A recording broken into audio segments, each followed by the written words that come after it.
Hello, good morning बेटा। कैसे हो आप सब? उम्मीद है अच्छे होंगे। ठीक है, तो अभी चलिए हम स्टार्ट करते हैं। आपकी 12th क्लास केमिस्ट्री चैप्टर चल रहा है आपका 7th, that is P block elements. और आज का टॉपिक आपका रहेगा structure of inter halogen compounds. तो लास्ट वीडियो में हमने प्रिपरेशन इंटर हेलोजन कंपाउंड्स की करी थी। इसके अलावा हमने ये पढ़ा था that what are the properties of inter halogen compounds. अब हम उनके स्ट्रक्चर के बारे में पढ़ेंगे। बहुत सारे बन सकते हैं कंपाउंड, आपने देखा भी होगा बुक में बहुत सारे गिवन है, क्योंकि एक्चुअली में 4 हेलोजन है, ठीक है, और 4 टाइप के कंपाउंड है, तो पॉसिबिलिटी ज्यादा है, आपके पास 15-20 कंपाउंड हो सकते हैं। तो एक एक का स्ट्रक्चर याद करने की जरूरत नहीं है, you should follow A pattern और आपको आराम से समझ आ जाएगा किसी भी इंटर हेलोजन कंपाउंड की हाइब्रिडाइजेशन, ज्योमेट्री, शेप, उसमें लॉन पेयर है या नहीं है, सब आप आराम से पता कर सकते हो। ठीक है, तो अगर आप बात करें इंटर हेलोजन कंपाउंड्स की, तो एक्चुअली में वो 4 क्लासेस से बिलोंग करते हैं। ठीक है, जैसे आप इसको लिख सकते हो A B type, A B 2 type, A B 3 type और ए बी 4 टाइप। ठीक, मर्जी है, कुछ बुक्स में ऐसे, सॉरी 7, 5 एंड 3, कुछ में आपको इस तरह से लिखा मिल जाएगा, कुछ में आपको ऐसे मिल जाएगा x x dash, x dash 3, x dash 5 and x dash 7। ठीक है, सेम ही बात है। तो एक कैटेगरी के जो कंपाउंड्स है उन सब की हाइब्रिडाइजेशन, ज्योमेट्री, शेप का नाम वो बेटा क्या रहता है, सब सेम रहता है, वो बदलता नहीं है। And this is most important topic, इस पे बहुत क्वेश्चन पूछे जाते हैं नीट में, सीबीएसई है, आईआईटी है आपके पास। ठीक है, कि इस कंपाउंड का स्ट्रक्चर क्या है, ज्योमेट्री क्या है, हाइब्रिडाइजेशन क्या है। तो बड़ा सिंपल है, चलिए स्टार्ट करते हैं विद फर्स्ट टाइप। अगर इस कैटेगरी का कोई भी इंटर हेलोजन कंपाउंड है, कोई फर्क ही नहीं पड़ता कि आपका सेंट्रल एटम क्या है और साइड एटम क्या है, वो इंटर हेलोजन कंपाउंड है और वो इस कैटेगरी का है। जैसे मान लो it is ICl, it is ClF, it is BrF, इस तरह का कोई भी कंपाउंड है, तो बेटा यहाँ पे जो हाइब्रिडाइजेशन, ज्योमेट्री वो सब होगी, वो सेम रहेगी। क्यों रहेगी? क्योंकि देखो हम किससे निकालेंगे हाइब्रिडाइजेशन, हम नंबर ऑफ हाइब्रिड ऑर्बिटल निकालेंगे x, it is equal to half, ठीक है, number of valence electron, total number of valence electron of the central atom, plus में monovalent atom minus cation plus anion, ये formula हम use करेंगे। ठीक है, इन compounds के ऊपर कोई पॉजिटिव नेगेटिव चार्ज तो है नहीं, जो अब नॉर्मल इंटर हेलोजन कंपाउंड्स की डिस्कस करने, आगे करेंगे कैटाइन एनाइन के भी। तो फिलहाल के लिए तो आपके पास है -C और +A, कुछ है नहीं। ओके, तो बचा क्या, वैलेंस इलेक्ट्रॉन और मोनोवेलेंट एटम। अब हेलोजन चाहे कोई भी हो, फ्लोरीन, क्लोरीन, ब्रोमीन, आयोडीन, बेटा वैलेंस इलेक्ट्रॉन तो उनके सबके सेम है, तो V की वैल्यू सबकी सेम है।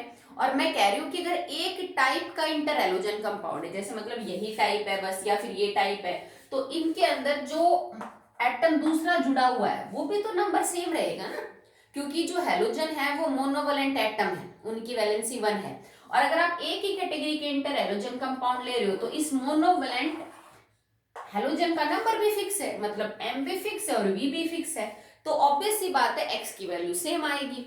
अगर x सेम आएगी तो मतलब number of hybrid orbital same आएंगे, number of hybrid orbital same आएंगे तो इसका मतलब हाइब्रिडाइजेशन सेम आएगी, हाइब्रिडाइजेशन सेम तो ज्योमेट्री सेम, ज्योमेट्री सेम तो शेप भी इनकी सेम ही होगी, क्योंकि इनमें नंबर ऑफ लॉन पेयर अगर होंगे तो वो सब में बराबर ही होंगे, अगर एक जैसे टाइप का आपका कंपाउंड है तो। ओके, चलिए बात करते हैं ए बी टाइप कंपाउंड या XX1 टाइप कंपाउंड की। तो बेटा देखो, दो एलिमेंट्स के बीच में जब भी बॉन्ड बनेगा तो शेप इज लीनियर, बट और कुछ हो ही नहीं सकती।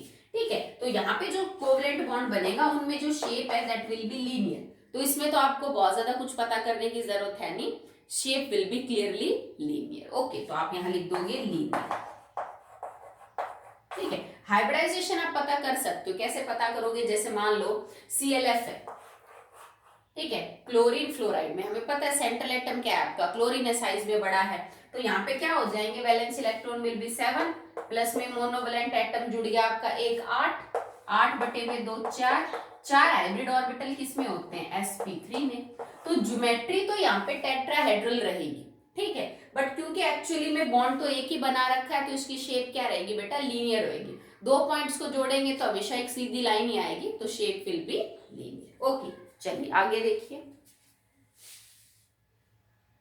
Moving to the next type of inter halogen compound that is AB3 और XX-3 टाइप। इसमें क्या होगा बेटा, देखो अगर मैं फॉर्मूला यूज करूं हाइब्रिड ऑर्बिटल निकालने का, तो वही वैलेंस इलेक्ट्रॉन तो साथ ही रहेंगे बेटा, प्लस में यहाँ पे मोनोवैलेंट एटम कितने हो जाएंगे 3, तो 7 और 3 10, 10 बटे में 2 5, 5 हाइब्रिड ऑर्बिटल होंगे और हाइब्रिडाइजेशन हो जाएगी sp3d। ओके, तो हाइब्रिडाइजेशन तो सबकी, इस टाइप का कोई भी इंटर हेलोजन कंपाउंड तो उन सब की हाइब्रिडाइजेशन क्या होगी बेटा, दैट इज sp3d।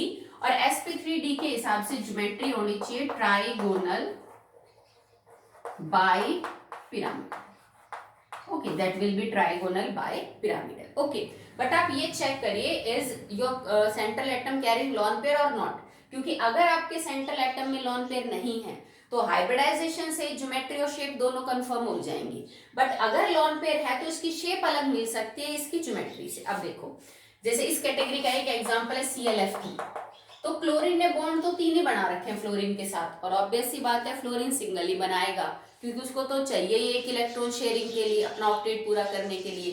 तो अगर क्लोरीन ने 3 इलेक्ट्रॉन फ्लोरीन के साथ 3 बॉन्ड बनाने में खर्च कर दिए, इट स्टिल हैव 4 इलेक्ट्रॉन्स। अभी भी जो 4 इलेक्ट्रॉन है वो बचे हुए हैं क्लोरीन के पास, और 4 इलेक्ट्रॉन का मतलब 2 लॉन पेयर। तो आपका जो कंपाउंड है उसमें सेंट्रल एटम पे लॉन पेयर है, इसका मतलब यहाँ शेप मैटर करेगी। क्लियर? ठीक है, अब सबसे पहले हम ट्राइगोनल बाइपिरामिडल शेप बना के देखते हैं, फिर चेक करते हैं कि ClF3 कैसा होगा। ओके, तो जैसे ट्राइगोनल बाइपिरामिडल कुछ इस टाइप का है, ए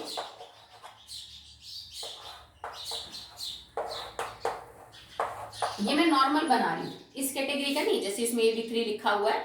अगर नॉर्मली कोई कंपाउंड होता है sp3 हाइब्रिडाइजेशन, जैसे PCl5 है, तो वो इस टाइप का स्ट्रक्चर शो करेगा।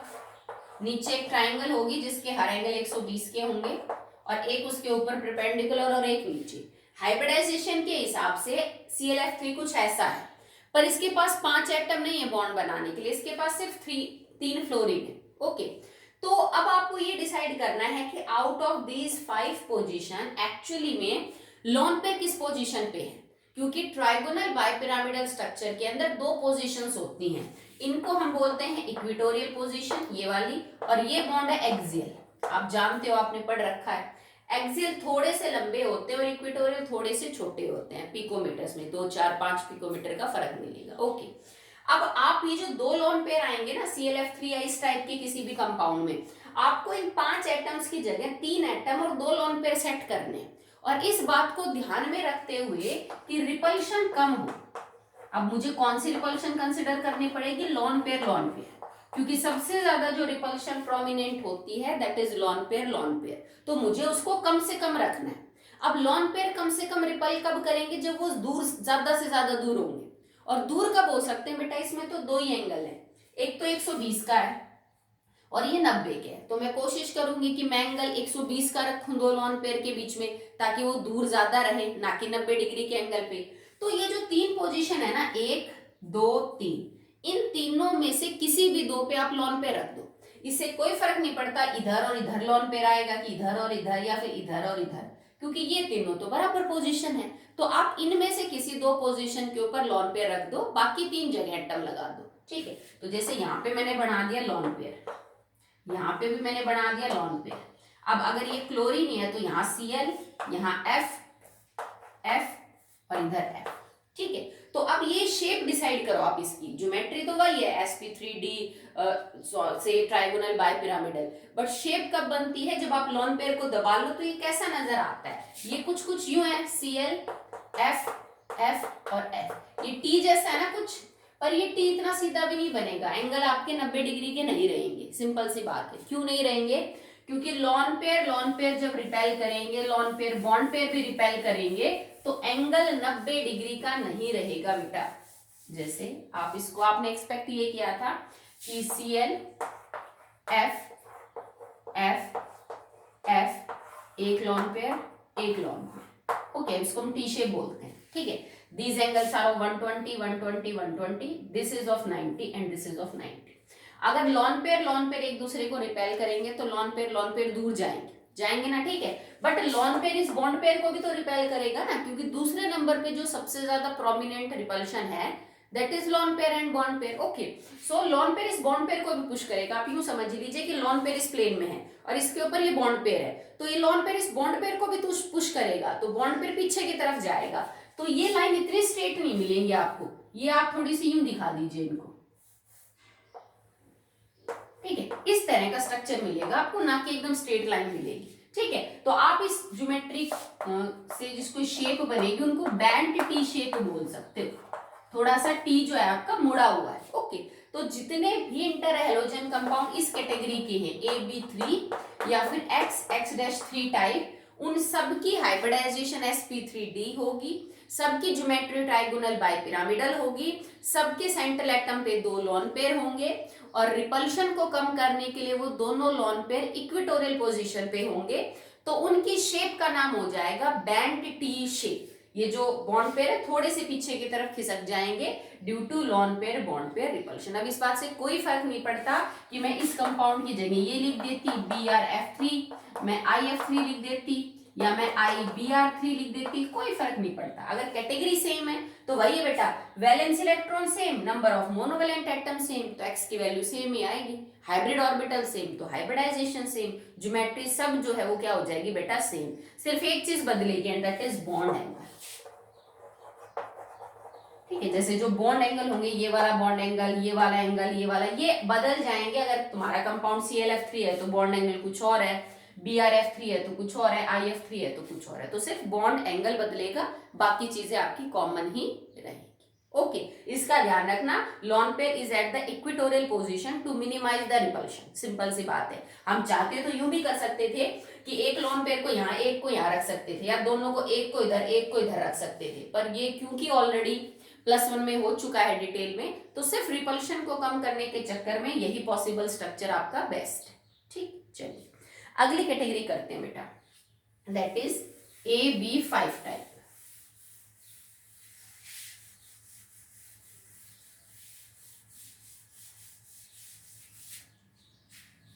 सो AB5 टाइप या फिर XX-5 टाइप। ओके, जैसे कि इसमें एक एग्जांपल है IF5। ठीक है, तो इसमें देखो, अगर आप X का फॉर्मूला यूज करोगे तो हाफ, हेलोजन के mono valence electron 7, monovalent atom 5, 12/2 6, तो हाइब्रिड ऑर्बिटल आ गए 6। अब 6 हाइब्रिड ऑर्बिटल से आपकी जो ज्योमेट्री होगी दैट विल बी, हाइब्रिडाइजेशन होगी sp3d2 और ज्योमेट्री हो जाएगी octahedral. Okay, inter halogen compounds में सारे के सारे जो कंपाउंड्स है उनकी हाइब्रिडाइजेशन बिल्कुल सही निकल सकती है अगर आप ये फॉर्मूला यूज करें, नंबर ऑफ हाइब्रिड ऑर्बिटल निकलवाने वाले, गलत नहीं होगा आपका। ओके, तो ऑक्टाहेड्रल ज्योमेट्री का पता चल गया, sp3d2 हाइब्रिडाइजेशन है, बट शेप के लिए हम देख लेते हैं सेंट्रल एटम पे लोन पेयर है कि नहीं। तो देखो, इस कैटेगरी के किसी भी हैलोजन पे 7 वैलेंस इलेक्ट्रॉन है, और बॉन्ड तो बेटा उसने 5 ही बना रखे हैं, मतलब 7 में से 5 सिंगल बनाने के लिए 5 इलेक्ट्रॉन खर्च किए, तो अभी भी 2 इलेक्ट्रॉन बिना बॉन्ड बनाए हुए हैं, that is lone pair.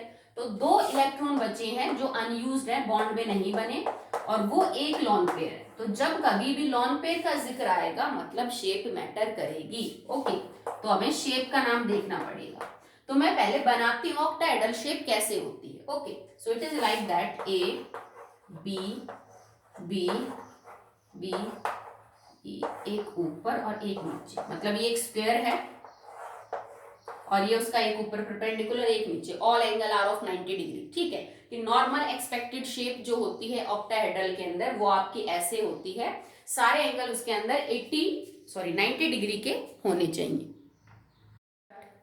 In your compound there are not 6 bond, 6 bond नहीं है बेटा, सिर्फ 5 ही बॉन्ड है। इसका मतलब एक पोजीशन लोन पेयर ऑक्यूपाई करेगा। ठीक है, तो यहाँ पे जो पोजीशन है, एंगल तो सारे के सारे कितने बेटा, दैट इज ऑफ 90 डिग्री। तो आप लोन पेयर को यहाँ पे कहाँ पुट करोगे, तो ये जो परपेंडिकुलर पोजीशंस है ना इन दोनों, क्योंकि ये दोनों तो बराबर ही हैं, ठीक है, इनमें से एक पोजीशन के ऊपर आप लोन पेयर लगा लीजिए। ठीक है, तो अब आपका स्ट्रक्चर कुछ यूं हो जाएगा, IF,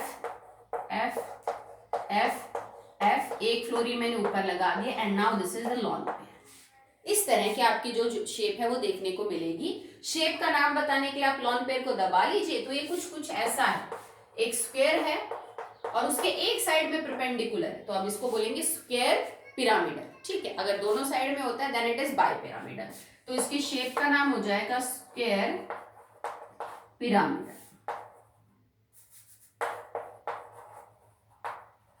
पिरामिडल, या फिर आप ये कह सकते हो ये थोड़ा सा मतलब बिगड़ा हुआ ऑक्टाहेड्रल है, तो इसकी शेप का नाम डिस्टॉर्टेड ऑक्टाहेड्रल भी हो सकता है। You can also call it as distorted octahedral या फिर स्क्वायर पिरामिडल, ठीक है। तो इस कैटेगरी का जो भी कंपाउंड है, जैसे BrF5 हो या और कोई कंपाउंड हो, AB5 टाइप जितने भी कंपाउंड है इंटर हैलोजन, सबकी ज्योमेट्री यही होगी बेटा, ऑक्टाहेड्रल, हाइब्रिडाइजेशन sp3d2, शेप का नाम स्क्वायर पिरामिडल होगा, बट वही एंगल बदलेगा कि अगर ये BrF5 है तो एंगल कुछ और होगा, अगर आपके पास IF5 है तो एंगल क्या हो जाएगा, कुछ और। ओके, चलिए now the last category.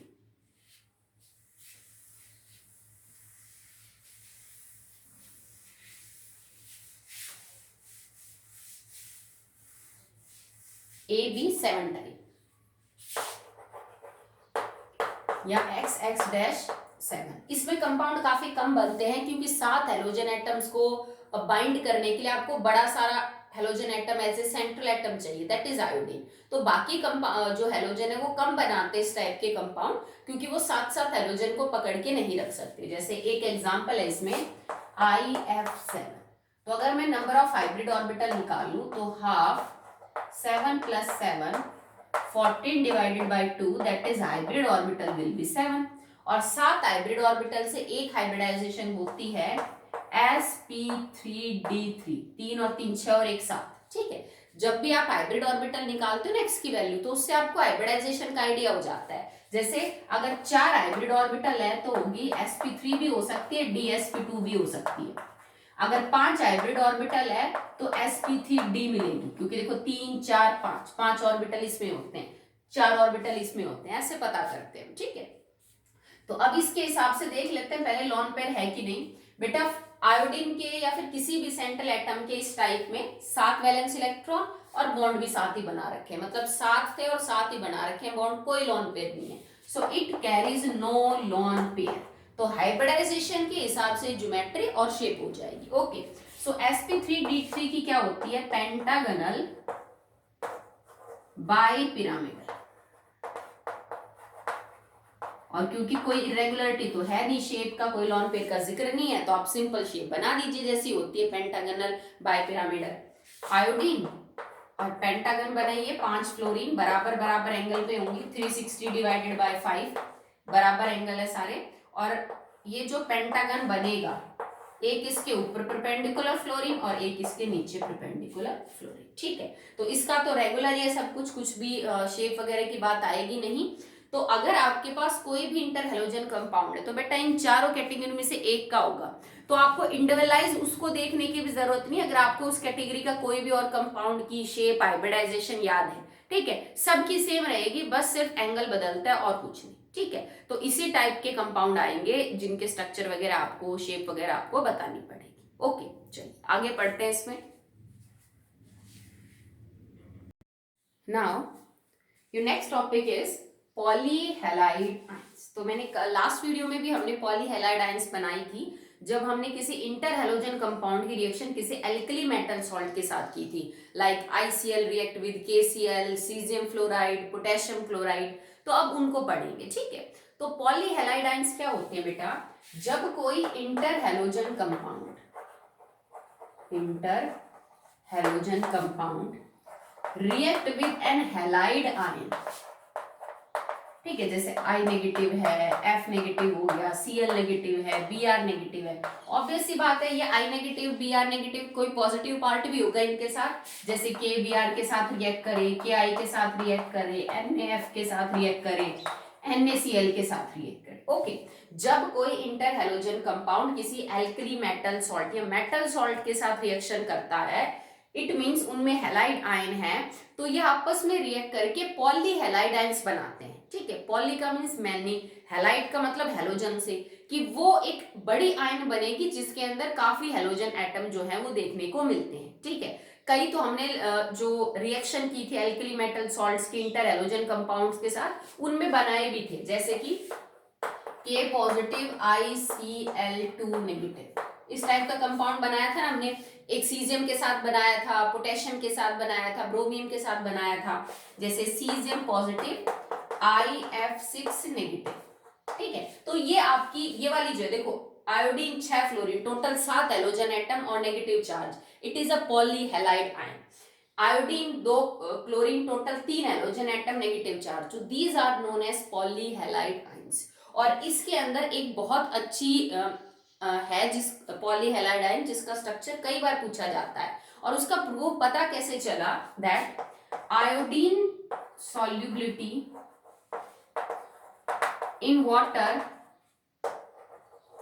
increases in presence of Ki। अगर मैं आयोडीन को पानी में सॉल्युबल करूं, थोड़ी होती है बट उसकी सॉल्युबिलिटी पानी में बढ़ जाएगी अगर आपने पोटेशियम आयोडाइड को साथ में रखा। अब पोटेशियम आयोडाइड ने ऐसा क्या कर दिया कि आयोडीन उसके अंदर ज्यादा सॉल्युबल हो गया। होता क्या है बेटा कि पोटेशियम आयोडाइड पानी के अंदर आई नेगेटिव और के पॉजिटिव के अंदर कन्वर्ट हो जाएगा, ठीक है। Now this I negative combines with I2, ठीक है, and it will form I3 negative. Okay, देखो I2, इसको आप इधर लिख लीजिए, I negative combines with I2 to form I3 negative ion, और इस नेगेटिव आयन को कौन बैलेंस करेगा, के पॉजिटिव। तो इस तरह के कॉम्प्लेक्स बनने की वजह से, इस तरह पॉलीहैलाइड आयन बनने की वजह से आयोडीन की सॉल्युबिलिटी पानी में काफी बढ़ जाती है अगर मैं पोटेशियम आयोडाइड को उसके कांटेक्ट में लिया, ठीक है। और ये तो सिर्फ एक है कि I3 नेगेटिव बन रहा है, बनने को तो बेटा I5 नेगेटिव भी बन सकता है, बनने को तो I9 नेगेटिव भी जो है वो बन सकता है, ठीक है। तो ये तो एक बताया आपको कि प्रूफ दिया है कि सॉल्युबिलिटी बढ़ जाएगी due to the formation of polyhalide ion, ठीक है। बट इस तरह के कंपाउंड्स, इस तरह के पॉलीहैलाइड्स भी देखने को मिलती हैं। जैसे ये चीज आयोडीन ने की तो ऐसा ब्रोमीन भी कर सकता है, Br3 नेगेटिव भी बन जाएगा, Br3 नेगेटिव 1। इसका मतलब क्या है कि यहाँ पे आपने I2 की जगह क्या ले रखा है बेटा, ब्रोमीन ले रखा है। सेम क्लोरीन का भी बन सकता है, Cl3 नेगेटिव 1 बन जाएगा। पर हाँ, ये स्टेबल कम होंगे as compare to I3 negative, ठीक है, कि ये और या ये कम स्टेबल है या अनस्टेबल मिलेंगे आपको क्लोरीन और ब्रोमीन के, उतने स्टेबल नहीं है जितने की किसके हैं बेटा, आयोडीन के हैं, ठीक है। ये नहीं बढ़ेगा F3 negative, this will not form.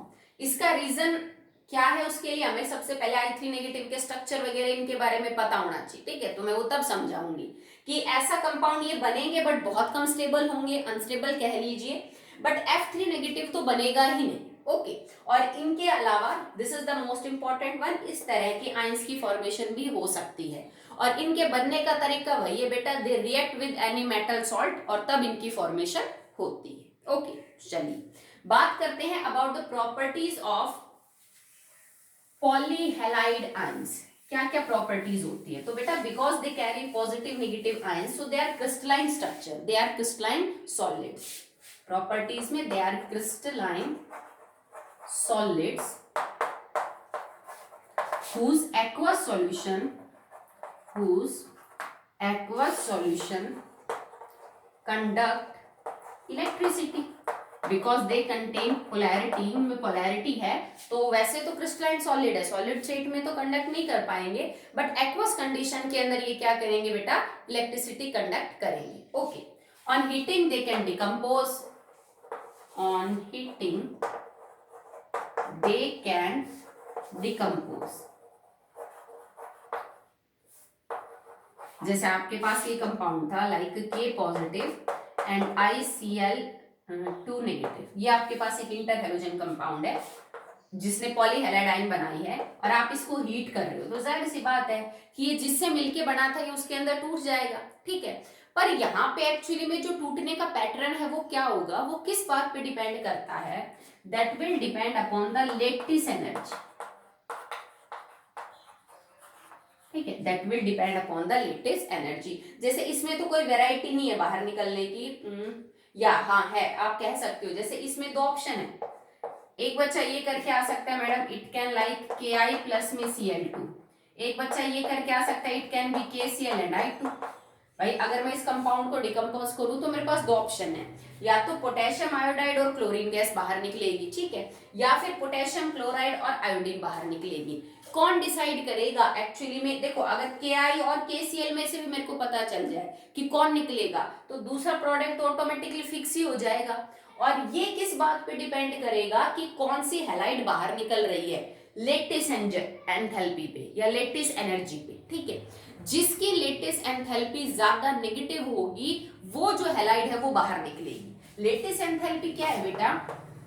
जब 1 मोल आयनिक कंपाउंड बने तो जो अमाउंट ऑफ एनर्जी रिलीज है वो लेटिस एंथैल्पी है। जैसे मान लो यहाँ KCl बना और यहाँ KI, दोनों आयनिक कंपाउंड है, तो जब इनका पर मोल बढ़ेगा तो जो अमाउंट ऑफ एनर्जी रिलीज होगी दैट इज लेटिस एनर्जी। अब मान लो कि इसके केस में तो ये 500 रिलीज हो रही है और इसके केस में 400, तो बेटा 500 वाला ज्यादा स्टेबल हुआ क्योंकि इसने अपने अंदर से 500 किलो जूल एनर्जी कम की, इसने 400। तो जिस केस में लेटिस एंथैल्पी ज्यादा रिलीज होगी वो कंपाउंड बनने के चांसेस ज्यादा है बजाय दूसरे के। अगर लेटिस एनर्जी इसकी ज्यादा है तो KI बढ़ेगा, अगर लेटिस एनर्जी KCl की ज्यादा है तो KCl बनेगा, ठीक है। अब आपको डाटा अगर ना गिवन हो लेटिस एंथैल्पी का किसी कंपाउंड में तो हाउ कैन यू प्रिडिक्ट, और आप कैसे आसपास पहुंचेंगे अपने रिजल्ट के कि कौन सा जो हैलाइड है वो बनेगा? तो उसके लिए साइज मैटर करेगा, आप साइज से चेक कर सकते हो। तो इसमें साइज कैसे फर्क डालेगा बेटा कि अगर किसी भी मेटल के साथ जो हैलाइड आयन अटैच है X नेगेटिव, उसका साइज स्मॉलर होगा तो लेटिस एंथैल्पी हाई होगी। तुम पढ़ चुके हो 11th के अंदर डिटेल में, 12th में भी इससे पहले हम पढ़ चुके हैं लेटिस एंथैल्पी क्या है, तो मैं उस पर ज्यादा डिटेल में नहीं जा रही। लेटिस एंथैल्पी चार्ज और साइज पे डिपेंड करती है कि मेटल आयन के ऊपर चार्ज क्या है, कैटायन एनायन पे चार्ज क्या है, या उनका साइज क्या है, ठीक है। तो यहाँ पे जो हेलोजन है ना, हेलोजन का साइज जितना आपका यूं समझ लीजिए हैलाइड आयन का जितना छोटा होगा उतनी ही बेटर लेटिस एंथैल्पी जो है वो बाहर निकलेगी। और मेटल एटम छोटी हेलोजन आयन के साथ जाएगा ना कि बड़ी के साथ, ठीक है। यहाँ पे जैसे लिख रखा है आपने, इट इज लाइक KCl वाला प्रोडक्ट डोमिनेट करेगा ना कि KI वाला डोमिनेट करेगा, बिकॉज I नेगेटिव का जो साइज है वो क्या है बेटा, यहाँ पे बड़ा है जबकि इसका साइज क्या है, छोटा है। एक इसी टाइप का कंपाउंड और देखिए, तो डिकम्पोजिशन का प्रोडक्ट लेटिस एनर्जी डिसाइड करेगी and that will also decided by the size of your ion. आपका साइज क्या है हेलोजन का, क्योंकि मेटल आयन तो फिक्स है, हेलोजन ही डिसाइड कर रही है कि कंपाउंड क्या होगा। जैसे मैंने ये बना दिया रुबीडियम ICl2, मतलब ICl2 पे तो नेगेटिव है, रुबीडियम पे पॉजिटिव है, जैसा मैंने K वाला कंपाउंड बनाया था वैसा ही। अगर मैं इसको हीट करूं तो आई हैव 2 ऑप्शन, या तो रुबीडियम क्लोराइड और आयोडीन बाहर निकले, या ये निकले रुबीडियम आयोडाइड एंड प्लस में क्लोरीन बाहर निकले। तो देखो बेटा Cl नेगेटिव आयन छोटा है और I नेगेटिव आयन बड़ा, तो इस केस में लेटिस एंथैल्पी ज्यादा होगी, that's why your product will be this and not will be this. Okay, ठीक है, सो that will be all in the properties. Now जैसे इंटर हैलोजन कंपाउंड्स का स्ट्रक्चर इंपॉर्टेंट है बेटा, पॉली हैलाइड आयंस में भी स्ट्रक्चर बड़ा इंपॉर्टेंट है, और हम 2 पॉली हैलाइड आयंस को डिटेल में डिस्कस करेंगे। One is I3 negative ion and one is ICl4 negative ion. ये दोनों आपने बना के देखी अभी कि कैसे बनती हैं, स्ट्रक्चर बड़ा इंपॉर्टेंट है। देखो अगर मैं इसकी बात करूं, आप वही बेटा हाइब्रिड ऑर्बिटल का फॉर्मूला यूज करिए। भाई 3 आयोडीन है, एक पे नेगेटिव चार्ज है, तो तीनों में से एक आयोडीन मेरा सेंट्रल एटम हुआ ना, तो हमने लिखा half iodine central atom 7 electron, तो उसके साथ 2 आयोडीन जुड़े हुए, मोनोवेलेंट एटम 2। बट अब इस पे नेगेटिव 1 है, तो नेगेटिव 1 वाले को तो हम प्लस करते हैं और प्लस वाले को माइनस, फॉर्मूले के अकॉर्डिंग। तो नेगेटिव 1 का हो जाएगा प्लस 7 और 2 9 और 1 10, 10 बटे में 2 5, मतलब हाइब्रिड ऑर्बिटल 5। तो 5 हाइब्रिड ऑर्बिटल से हाइब्रिडाइजेशन क्या हुई बेटा, sp3d। ओके, sp3d के हिसाब से ज्योमेट्री क्या होनी चाहिए, trigonal bipyramidal. Okay, but now we check whether lone pair is present और नॉट। तो देखो आयोडीन के वैलेंस इलेक्ट्रॉन जो है बेटा टोटल 7 में से बॉन्ड तो इसने कितने बना रखे हैं, एक्चुअली में 2 ही बना रखे हैं, 3 नहीं बना रखे हैं। ये तो आयोडीन टोटल 3 है, तुम ये सोच के चलो एक सेंट्रल आयोडीन तो उसके साथ तो 2 ही आयोडीन है, तो बॉन्ड तो 2 ही बन रहे हैं, पर इसमें वैलेंस इलेक्ट्रॉन कितने हैं टोटल? 7, मतलब 2 में से अगर आप, बट एक्चुअली में 8 है, नॉट 7। देखो कैसे, क्योंकि -1 लगा हुआ है तो सेंट्रल एटम ने 1 इलेक्ट्रॉन ले रखा है, तो 7 + 1 8 इलेक्ट्रॉन हुए टोटल सेंट्रल आयोडीन के पास। 8 में से सिर्फ 2 बॉन्ड बनाए आयोडीन ने 2 आयोडीन के साथ, तो 8 में से 2 इलेक्ट्रॉन घटा दो, कितने बचे? 6। तो 3 लोन पेयर होंगे बेटा यहाँ पे। हमने -1 को भी ध्यान में रखना है कि अब आयोडीन के पास 8 इलेक्ट्रॉन है, ना कि 7, तो उसमें से 2 खर्च किए तो बचे 3 लोन पेयर। ओके, अब अगर आप ट्राइगोनल बायपिरामिडल स्ट्रक्चर देखिए तो ये कुछ ऐसा है, हमने अभी बनाया था लाइक दिस। अब मेरे को सिर्फ 2 बॉन्ड बनाने हैं और 3 लोन पेयर लगाने हैं, ठीक है। मतलब आपको ये जो स्ट्रक्चर है ना, इसमें कुछ ऐसी पॉसिबिलिटी है कि 2 तो बॉन्ड पेयर है और 3 लोन पेयर है। अब वही है बेटा कि रखने को तो मैं 3 लोन पेयर 1 2 3 यू रख दूं, 1 2 3 रख दूं, 1 2 3 रख दूं, 1 2 3, कई पॉसिबिलिटी है। पर मुझे लोन पेयर को लोन पेयर से सबसे ज्यादा दूर रखना है ताकि उनमें रिपल्शन कम से कम हो। तो वो जो क्राइटेरिया है वो कब फॉलो होगा? जब मैं इनको इन पोजीशन पे रखूं, क्योंकि यही एंगल सबसे ज्यादा है 120 का। तो आप क्या करोगे कि लोन पेयर तो आ जाएंगे यहाँ 1 2 और 3, ठीक है। 3 लोन पेयर आ गए, तीनों इक्वेटोरियल पोजीशन पे 120 के एंगल पे। अब जो आपकी आयोडीन है, जैसे मैंने ये बी दिखा दिया, ये बी दिखा दिया, ठीक है। ओके भाई, माना कि मैं ए बी से दिखा रही हूँ, तुम्हारे सारे सेंट्रल एटम और साइड एटम सेम है, पर समझ लो अभी यहाँ पे, ठीक है। तो अगर तुम इन लोन पेयर को दबा दो तो ये एकदम लीनियर शेप है, ठीक है। तो ज्योमेट्री तो ट्राइगोनल बाइपिरामिडल है, बट शेप का नाम क्या हो जाएगा बेटा? लीनियर। और तीनों जो लोन पेयर हैं वो इक्वेटोरियल पोजीशन को क्या करेंगे? ऑक्यूपाई करेंगे। ओके, अब हम बनाते हैं I3 नेगेटिव की यहाँ पे आयोडीन को लिख के। अब मैंने एक सेंट्रल आयोडीन बनाया, उसके साथ दूसरा आयोडीन बनाया, तीसरा आयोडीन बनाया, एक लोन पेयर यहाँ लगाया, एक लोन पेयर यहाँ लगाया और एक लोन पेयर यहाँ लगाया।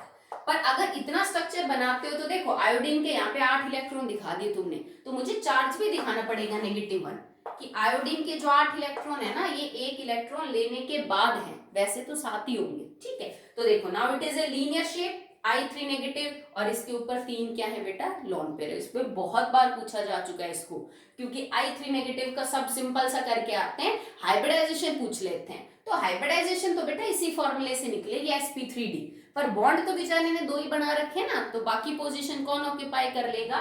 That is lone pair. अब इस कैटेगरी का कोई भी पॉलीहेलाइड आयन हो, जैसे Cl3 नेगेटिव, Br3 नेगेटिव, वो सब इसी टाइप का स्ट्रक्चर, शेप, ज्योमेट्री सब शो करेंगे, बस बॉन्ड एंगल बदलेगी। अब देखो मैंने आपसे कहा था कि F3 नेगेटिव आयन नहीं बनेगा। क्यों नहीं बनेगा बेटा? क्योंकि F3 नेगेटिव आयन बनने के लिए हाइब्रिडाइजेशन होनी चाहिए sp3d। क्या फ्लोरीन के पास d ऑर्बिटल होता है? नहीं। तो जब फ्लोरीन में d ऑर्बिटल ही नहीं है तो वो ऐसे हाइब्रिडाइजेशन कैसे शो करेगा जिसमें d आ रहा हो? कभी देखा है कार्बन की कोई हाइब्रिडाइजेशन जिसमें d हो? भाई कार्बन या तो sp या तो sp2 या तो sp3 करता है। Reason is simple, d orbital है ही नहीं, करेगा कहां से? तो फ्लोरीन भी नहीं कर सकता क्योंकि उसके पास भी d ऑर्बिटल बेटा नहीं, ठीक है। चलिए अब आपकी जो दूसरी पॉलीहेलाइड आयन है दैट इज ICl4 नेगेटिव, अब हम उसको डिस्कस करते हैं।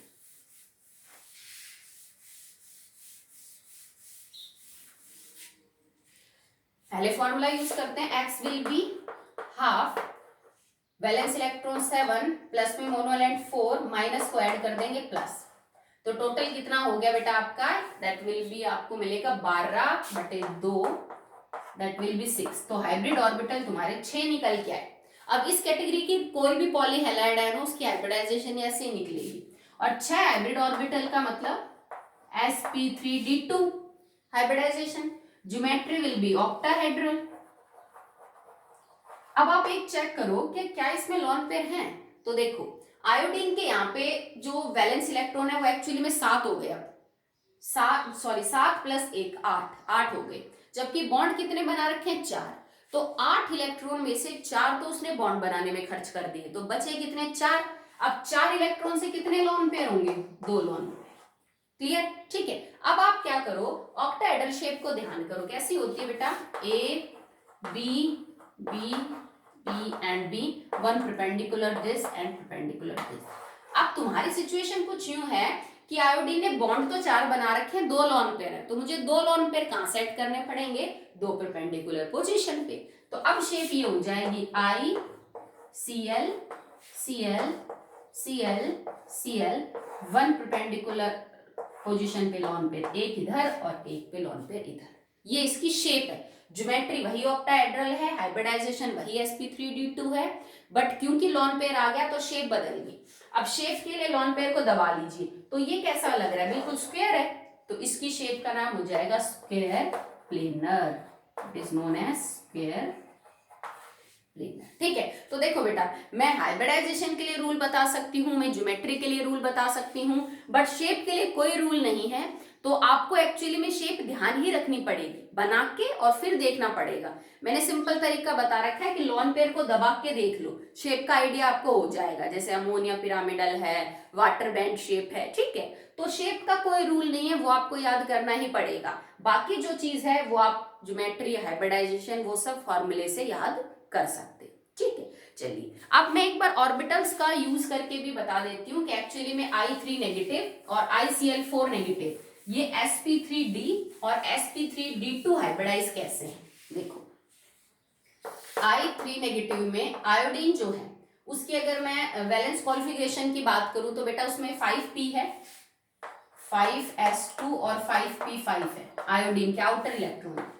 तो ग्राउंड स्टेट में 5s में 2, p में 5, 1 2 3 4 5। ओके, अब I3 नेगेटिव में बॉन्ड इसको बनाने बेटा दो बॉन्ड बनाने के लिए, और एक्चुअली में ये जो आयोडीन है ना, अभी तो इसमें एक ले रखा है -1, तो आप इसमें 8 करो, ग्राउंड स्टेट में एक ले लिया ना। अब 2 बॉन्ड बनाने के लिए आयोडीन को 2 ऑर्बिटल ऐसे चाहिए जिसमें एक एक इलेक्ट्रॉन हो। ग्राउंड स्टेट में पॉसिबल नहीं, तो इसने अपनी एक्साइटेड स्टेट दिखाई, और एक्साइटेड स्टेट में p का एक इलेक्ट्रॉन इसने आगे वाली शेल में शिफ्ट कर दिया, that is in the d, क्योंकि इसके आगे तो खाली d पड़ा है। 5d 5p 5s, ये यहां से उठा के यहां किया। अब ये 2 ऑर्बिटल खाली हुए ना, एक आयोडीन यहाँ पे बॉन्ड बना लेगा, एक यहाँ पे। तो देखो कितनी हाइब्रिडाइजेशन है, sp3d आ गया। ये 2 तो बॉन्ड बने और ये 3 क्या बच गए बेटा, लोन पेयर। तो आप ऑर्बिटल से भी समझा सकते हो। ICl4 नेगेटिव, ठीक है, वही आयोडीन है, वही ग्राउंड स्टेट में, 5s2 में 2, 5p में 5 और 5d खाली पड़ा है। ओके, अब इसमें तो टोटल देखो इलेक्ट्रॉन ग्राउंड स्टेट में अब एक्चुअली में इसमें 8 ही हो गए, एक नेगेटिव है। 4 बॉन्ड बनाने के लिए आयोडीन को 4 ऐसे ऑर्बिटल चाहिए जिसमें सिंगल सिंगल इलेक्ट्रॉन है। तो अब ये अपनी एक्साइटेड स्टेट में जाएगा, एक इलेक्ट्रॉन यहां से यहां पर, ऐसे तो 2 ही ऑर्बिटल हुए, फिर दूसरे को भी यहां से यहां। अब एक आयोडीन इलेक्ट्रॉन इधर देगा, एक इधर और एक इधर, तो ये तो 4 बॉन्ड बन गए, 1 2 3 4। इसको करने में कौन कौन से ऑर्बिटल यूज हुए, एक s 3p और 2d, तो हाइब्रिडाइजेशन sp3d2। 4 बॉन्ड बनाने के बाद ये 2 क्या बचे हैं आपके, लोन पेयर। ठीक है, तो आप चाहो तो इनको ऑर्बिटल डायग्राम से, या चाहो तो आप वैसे भी समझा सकते हो हाइब्रिडाइजेशन कैसे निकल के। Okay, so now the last topic in the group 17। Okay, so the last topic in group 17 is pseudo halides ions and pseudo halogens। pseudo का मतलब ही फॉल्स होता है बेटा, मतलब यहाँ पे कुछ हेलाइड्स आयन है जो फॉल्स है, एक्चुअली में प्रॉपर्टीज हेलाइड आयन जैसी हैं बट एक्चुअली में हेलाइड आयंस नहीं है। यूं ही प्रॉपर्टीज हेलोजन जैसी है बट एक्चुअली में हेलोजेंस नहीं है। ठीक है, तो किन आयंस को बोलेंगे pseudo halides? तो कुछ आयंस ऐसी होती है बेटा जिनके अंदर एक, 2 या 2 से ज्यादा इलेक्ट्रोनेगेटिव एलिमेंट आपस में जुड़े हुए होते हैं, जिसमें से एक नाइट्रोजन होगा। ठीक है, द आयंस इन विच 2 और more electronegative elements are connected and at least 1 atom should be nitrogen, और उनकी प्रॉपर्टीज हेलाइड आयन से मैच करती हूँ, उनको हम बोलेंगे pseudo halides। ठीक है, कि इसके अंदर 2 और मोर देन 2 इलेक्ट्रोनेगेटिव एलिमेंट हो, एटलीस्ट 1 इज नाइट्रोजन, और प्रॉपर्टीज मैच करती हो दैट ऑफ हेलाइड आयंस, उनको हम बोलेंगे pseudo halides। जैसे साइनाइड आयन Cn नेगेटिव, अब इसकी property Cl negative F negative Br negative से जो है वो मैच करती हैं, बट एक्चुअली में तो कोई हेलोजन है नहीं इसके अंदर, ठीक है। तो साइनेट आयन, थायोसाइनेट आयन, ठीक है। अगर आप सल्फर ऐड करेंगे then it is thiocyanate ion. तो इसमें भी बेटा कोई फ्लोरीन क्लोरीन ब्रोमीन नहीं है, बट इसमें भी प्रॉपर्टीज मैच करती हैं किससे, हैलाइड आयन से। नाइट्रोजन दोनों में है, तो ये भी एक क्या होगी, सूडो हैलाइड आयन, ठीक है। जैसे सायानेट, OCN नेगेटिव, सायानेट, जैसे पोटेशियम सायानेट आपने पढ़ा था। तो इसमें भी देखो नाइट्रोजन है, इलेक्ट्रोनेगेटिव एलिमेंट ऑक्सीजन है, इलेक्ट्रोनेगेटिव एलिमेंट सल्फर, ये सब है, बट प्रॉपर्टीज हैलाइड आयन से मैच करेंगी, ठीक है। जिस तरह से हैलोजन जो है वो डायटोमिक मॉलिक्यूल्स हैं, ये भी डायटोमिक मॉलिक्यूल्स की तरह एग्जिस्ट करते हैं। जैसे साइनाइड आयन दो आपस में मिलकर डाइमर बना सकती हैं, CN2, और फिर आप इसको, दिस इज साइनाइड आयन, और अगर आपने इसका डाइमर बना दिया then it is known as cyanogen. तो ये तो होगी सूडो हैलाइड, ये बन गया सूडो हैलोजन, साइनोजन। इनमें भी डाई एटॉमिक मॉलिक्यूल बनाने की प्रॉपर्टी होती है, सेम इसी तरह। This is thiocyanate, now it becomes thiocyanogen, इसको ट्वाइस कर दो, थायोसाइनोजन। अब ये बन गया सूडो हैलोजन, ठीक है। इसको हम बोलेंगे ऑक्सीसाइनोजन, अगर इसका आप ट्वाइस कर दो OCN, it is known as oxycyanogen. Okay, so that will be all. कि कुछ ऐसी होती हैं बेटा आयंस जिनमें एक एटम नाइट्रोजन हो, बाकी कोई दूसरा इलेक्ट्रोनेगेटिव एलिमेंट हो, जो प्रॉपर्टीज में हैलोजन से मैच करता है, बट एक्चुअली हैलोजन नहीं है उनके फॉर्मूले में। तो उन आयंस को तो हम सूडो हैलाइड्स बोलेंगे, और जब वो डाइमर की फॉर्म में एग्जिस्ट करे, डायमेट एटॉमिक मॉलिक्यूल बने, तो उनको हम सूडो हैलोजेंस बोलेंगे। ओके, सो 17th ग्रुप यहाँ पे कंप्लीट होता है। That's all for today.